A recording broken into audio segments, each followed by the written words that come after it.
معزز سامعین و حاضرین، آج آپ کے سامنے خلیفہ دوم امیر المؤمنین سیدنا حضرت عمر فاروق رضی اللہ تعالی عنہ کا وہ واقعہ پیش کرنا چاہتا ہوں جسے سننے کے بعد ہمارا ایمان تازہ ہوگا، ہمارا ایمان مضبوط سے مضبوط تر ہوگا۔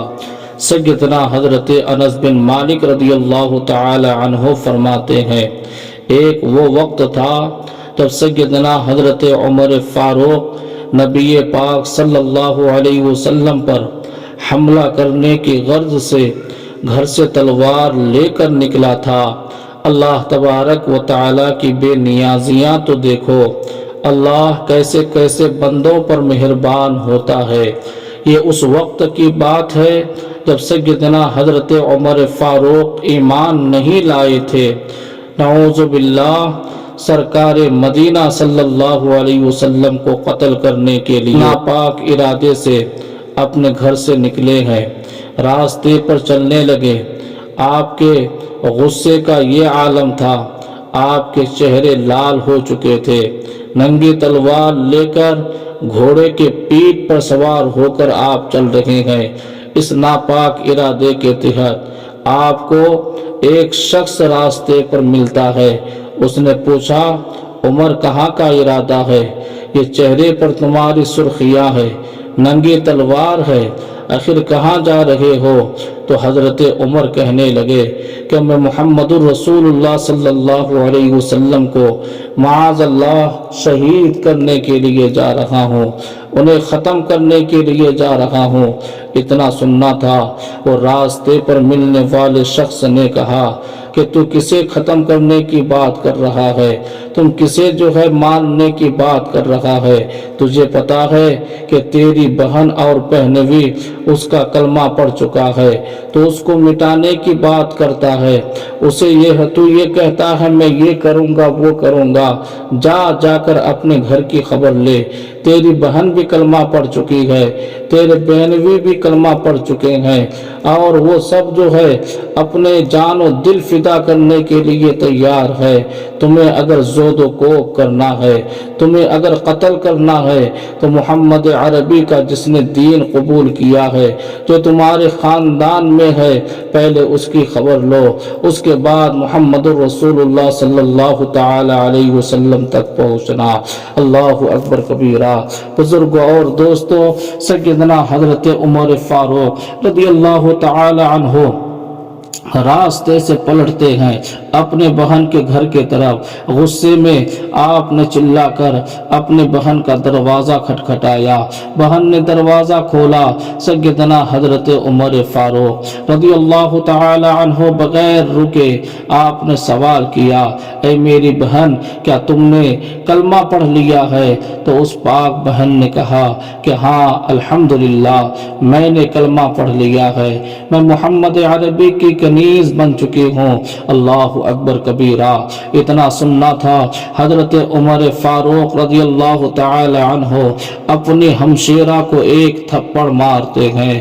بزرگوں اور دوستوں، یہاں رک کر میں آپ کو بتانا چاہتا ہوں حضرت عمر فاروق رضی اللہ تعالی عنہ کے قد و قامت کا کیا عالم تھا۔ اگر 1000 بندوں کے بیچ سیدنا حضرت عمر فاروق رضی اللہ تعالی عنہ کھڑے ہو جاتے تو سب سے اگر بلند قد والا کوئی نظر آتا تو وہ سیدنا حضرت عمر فاروق ہوتے۔ آپ کے قد کا یہ عالم تھا۔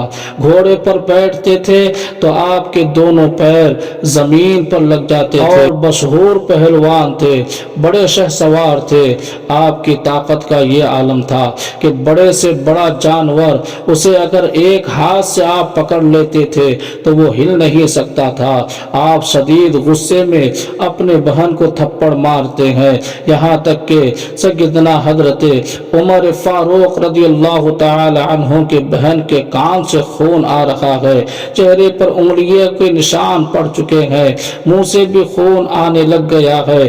سیدنا حضرت عمر فاروق رضی اللہ تعالی عنہ اپنے بہن سے کہتی ہے کہ اب بھی تم اس محمد عربی کے کلمہ سے اپنا رشتہ نہیں توڑو گی۔ اللہ اکبر کبیرہ۔ کبیرہ، اتنا حضرت عمر فاروق کا کہنا تھا۔ تو حضرت عمر فاروق سے آپ کی بہن کہتی ہے عمر جو محبت حضور کی میرے دل میں ہے تمہارے تھپڑ اور تمہارے زود و کوب اسے نکال نہیں سکتے۔ اللہ اکبر کبیرہ، یہ زود و کوب، یہ تھپڑ، یہ اثر کرنے والا نہیں ہے۔ سیدنا حضرت عمر فاروق ابھی اپنی بہن کو مار ہی رہے تھے، اتنے میں بہنوی سامنے آ گئے۔ آپ نے کہا تم بھی مسلمان ہو گئے ہو، تم بھی محمد عربی کا کلمہ پڑھ لیے ہو، تو انہیں بھی سختی کیا۔ وہ وہاں ایک اور صحابی تھے جو بعد کتابوں میں آیا ہے وہ کہیں چھپے ہوئے تھے، وہ بھی باہر آ گئے۔ سیدنا حضرت عمر فاروق رضی اللہ تعالی عنہ نے فرمایا کہ تم انہیں گمراہ کر رہے ہو، تم انہیں بھٹکا رہے ہو، لہٰذا وہ اتنا کہہ ہی رہے تھے، اتنے میں آپ کی بہن، آپ کی ہمشیرہ قرآن مقدس کی وہ آیتیں جو آپ نے چھپا کر رکھے تھے لہٰذا اسے سامنے لے کر آتی ہے۔ تو سیدنا حضرت عمر فاروق رضی اللہ تعالی عنہ وہ چمڑوں پر تختیوں پر لکھے ہوئے وہ اللہ تبارک و تعالی کے مقدس کلام کو دیکھتے ہیں تو حضرت عمر فاروق کہتے ہیں بہن یہ مجھے دکھاؤ یہ کیا چیز ہے۔ تو سیدنا حضرت عمر فاروق رضی اللہ تعالی عنہ کی ہمشیرہ کہتی ہے کہ دیکھو یہ اللہ تبارک و تعالی کا پاک کلام ہے اور اسے کوئی پلید نہیں چھو سکتا۔ عمر اگر تمہیں چھونا ہے اس کے لیے تمہیں غسل اور وضو کی ضرورت ہے، تم غسل اور وضو کرو تو میں اسے تمہارے ہاتھ میں دے دوں گی۔ سیدنا حضرت عمر فاروق رضی اللہ تعالی عنہ نے غسل کیا۔ سیدنا حضرت عمر فاروق رضی اللہ تعالی عنہ کی بہن نے انہیں ہاتھ میں دیا۔ سیدنا حضرت عمر فاروق قرآن مقدس کے وہ نسخے کو اپنے ہاتھ میں لے کر پڑھنا شروع کیا۔ اللہ اکبر کبیرہ، سنیے وہ قرآن مقدس کی کون سی آیتیں تھی کہ جسے پڑھنے کے بعد سیدنا حضرت عمر فاروق رضی اللہ تعالی عنہ کے دل کی دنیا بدل گئی۔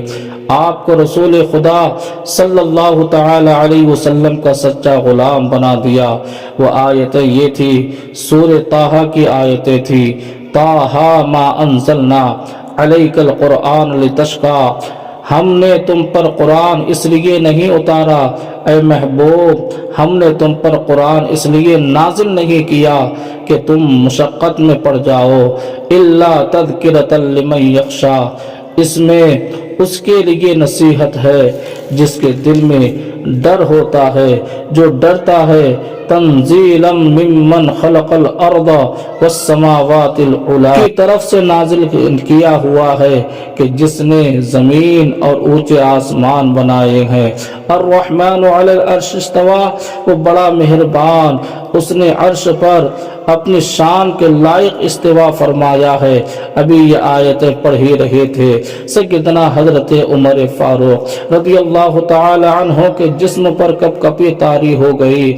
اللہ اکبر کبیرہ، آپ کے آنکھوں سے آنسو جاری ہو گئے اور آپ جو ہے رونے لگے، آپ کے پیر لڑکھڑانے لگے۔ اتنے میں بہن آگے بڑھ کر آپ کو تھام لیا اور پوچھنے لگی بھائی بتاؤ اب تمہارا کیا خیال ہے، تم اپنے دل میں کیا سوچ رہے ہو۔ سیدنا حضرت عمر فاروق رضی اللہ تعالی عنہ کہنے لگے بہن لے چلو مجھے وہاں جہاں سے تمہیں فیض ملا ہے، جہاں سے تمہیں یہ دولت ایمان ملا ہے۔ المختصر، سیدنا حضرت عمر فاروق رضی اللہ تعالی عنہ رسول خدا کی خدمت میں حاضر ہو کر دولت ایمان سے مالا مال ہو جاتے ہیں۔ بزرگ اور دوستو، ایک وہ وقت تھا جب سیدنا حضرت عمر فاروق مصطفیٰ جان رحمت صلی اللہ تعالی علیہ وسلم کو شہید کرنے کے لیے معاذ اللہ تلوار لے کر نکلے تھے۔ قرآن مقدس کی تلاوت نے حضرت عمر فاروق رضی اللہ تعالی عنہ کے دل کی دنیا کو بدل دیا۔ بزرگوں اور دوستو، آج ہمیں یہ ضرورت ہے کہ ہم قرآن سے سچی محبت کریں، قرآن کو پڑھیں، اپنے اولاد کو پڑھائیں۔ یہی قرآن ہے جو ہماری دنیا و آخرت کو سنوارنے والا ہے۔ بزرگوں اور دوستو، اللہ تبارک و تعالی ہمارے ایمان کو مضبوط سے مضبوط تر عطا فرمائے۔